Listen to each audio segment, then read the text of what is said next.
Beleza, Manuel, beleza.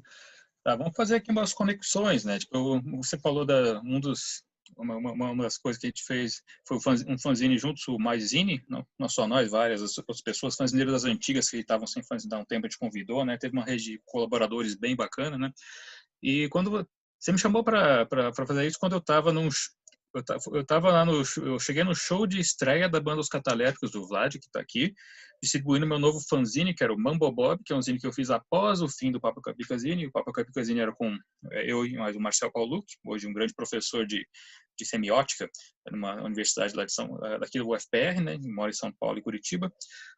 E o Mama Bob eu fiz sozinho, lancei lá naquele show. Você chegou para mim, cara, eu tenho que fazer isso aqui mensal. Eu falei, você tá maluco, cara? Eu fiquei 3 meses compilando, fazendo sozinho esse material todo aqui, cara. É um trabalho do cão, cara, não tem como. Aí ele fez, tá, não dá para fazer o seu fanzine assim, muito com muita periodicidade, até porque pelo conteúdo, a quantidade de conteúdo que tinha lá era muito braço para fazer, né? E mensalmente não ia rolar. Aí você teve a ideia de fazer um novo zine, o Mais Zine, né? Quando você comentou sobre a importância de ter um fanzine com periodicidade, você falou assim, ele faz parte de um circuito, aí você explicou para mim mais ou menos assim, circuito, tem que ter o fanzine que divulga as bandas, ele faz show, é divulgado aqui, ou é divulgado no jornal, a banda toca, sai no fanzine, se sai no jornal, gera mais público, se gera mais público, o dono da casa incentiva a abrir mais espaço para shows com frequência, né? E isso vai aumentando o público, vai aumentando a venda de CDs, fitas demos e camisetas das bandas. Vai rolando. Você explicou na época, assim, e fechava tudo de um círculo, uma cadeia, assim, um circuito. Era uma espécie de, hoje em dia eu uso muito esse termo, cadeia produtiva, né? Você já via esse negócio que era possível no Brasil ter essa cadeia produtiva, um circuito, assim, sabe? Até porque meu tio era economista, meu pai, com o exterior, eu via essas coisas assim de moleque. Engraçado, porque o Vlad citou aí a questão da engrenagem. E nos anos Verdade. 90, eu visitava o JR, o Sandão dos Circos e o Gugu, o Abonico mesmo, e eu começava a desenhar a engrenagem, falar, galera, se a gente não tem isso, tal, as peças não se movem. A gente já falava disso, aí até me lembro, anos depois eu conheci o Prestes, que fez aquele livro da economia política da música, né? A cadeia produtiva. E a gente falava isso muitos anos antes, a gente nem sabia, a gente já falava disso. Ele citou Prestes, Luiz Carlos Prestes Filho é um grande economista assim que trabalhando com a economia da música. E sobre essa questão assim de circuito, assim, eu queria saber dos convidados aqui se vocês já viram na cidade de vocês alguma coisa parecida, assim, sabe? Temos aqui pessoal do Rio de Janeiro, como o Lariu e Vital. Tipo, o Rio de Janeiro é uma cidade que eu acho curioso, assim, que produz artistas muito bons, muito legais, mas eu sempre ouço a reclamação de que lá nunca não tinha público, assim, parecia que é uma cidade que já produzia muita banda legal para o resto do Brasil consumir, curtir, virar fã, ir nos shows e tal, assim, mas eu sempre ouvi que no Rio de Janeiro a coisa era muito pequena, assim, sabe? Não sei se o Léo Bigode também de Goiânia também chegou a ver essa questão de uma espécie de um circuito assim com tudo interligado, assim, essas engrenagens assim que junta o fanzineiro, o festival, a banda, o público consumindo. Queria que vocês falassem um pouquinho disso, coisas que vocês já viram assim na cena assim da cidade de vocês, né? Fica à vontade, não vou escolher quem vai falar, vocês se manifestem assim, se voluntariem. Vital, me corrija se eu estiver errado, cara, mas assim, a lenda do Rio de Janeiro, eu já não moro no Rio de Janeiro há muito tempo, né? Eu tô morando em Londres atualmente, mas antes de vir para cá eu morava em São Paulo já por quase 10 anos. Mas assim, o Rio de Janeiro sempre teve bandas muito grandes, o Rio de Janeiro sempre foi conhecido como a cidade da Rede Globo, a cidade dos globais e tal. Então a gente está falando de outro universo, sabe? Quando a gente está falando das bandas que eu e o Vital estávamos metidos, o buraco era mais embaixo, bem mais embaixo.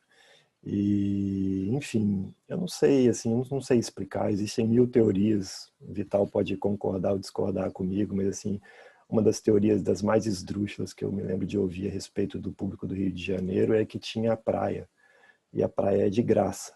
Então, se você vai na praia de graça, você não quer pagar para mais nada na sua vida.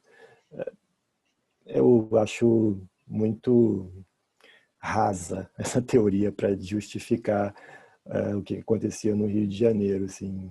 Mas, enfim, eu me lembro de voltar no Rio de Janeiro depois, né, já morando em São Paulo e tal, E você tem aquelas coisas, assim, as coisas persistindo, né? De como ainda era da época que eu produzia show.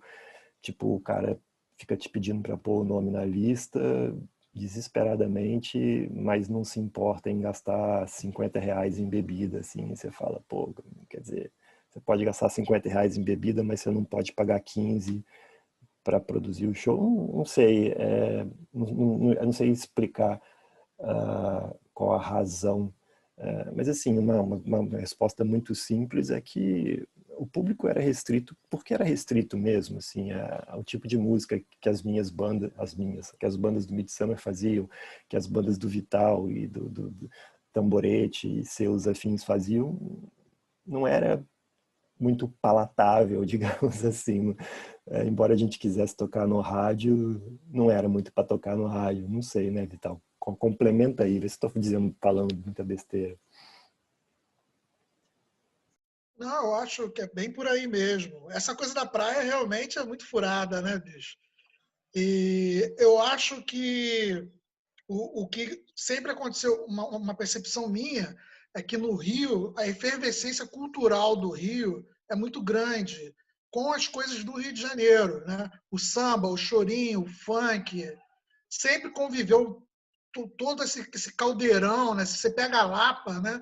A gente estava tocando no Circo Voador, vendo um The Fala, um Second Coming no Circo Voador, tava a Casa do Tá na Rua, rolando um rap, um forró não sei aonde, um chorinho no Semente, né?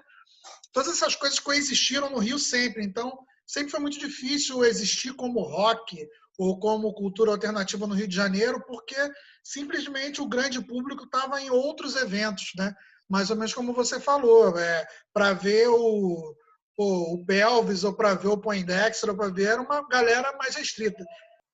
Teve um momento de mais ou menos ali 93, você deve concordar comigo, que assim, tanto o Garage quanto o Circo Voador estavam lotando com bandas underground. Mas isso foi uma primavera, assim, né, um verão do amor dos anos 90.